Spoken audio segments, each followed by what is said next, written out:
They called it the future of warfare. A weapon that could launch a projectile at Mach 7 without a single gram of explosives. So why did the United States Navy, after spending $500 million, quietly pull the plug? This is the story of the electromagnetic railgun and why it may have died too soon. What is a railgun? Unlike conventional cannons, railguns don't rely on gunpowder or explosive charges.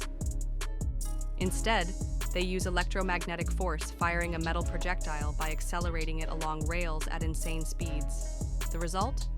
A kinetic slug capable of traveling over 200 kilometers, hitting its target with pure velocity. No warhead, no detonation, just raw impact. The promise of superiority. The US Navy's vision was simple: a weapon that's cheaper per shot than a missile, immune to jamming, and impossible to intercept. In theory, a railgun could shoot down enemy missiles, sink warships, or destroy inland targets at a fraction of the cost. In 2012, tests showed real promise. The world watched as a Mach 6 slug pierced steel armor like paper. Why? It was canceled. So what went wrong? The biggest problem? Power. Railguns require massive amounts of electricity, up to 25 megawatts per shot. That's enough to power thousands of homes. Then there's the barrel. The heat and stress after each firing caused rapid wear, making the weapon unreliable for real combat. The Navy quietly shelved the program in 2021.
What's next?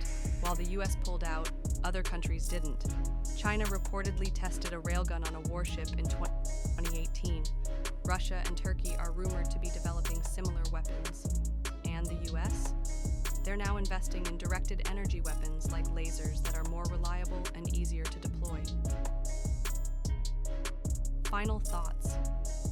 Was the railgun ahead of its time? Or simply a great idea that technology couldn't support yet? Maybe in the future, when power systems catch up, this weapon will return faster, stronger, and more deadly.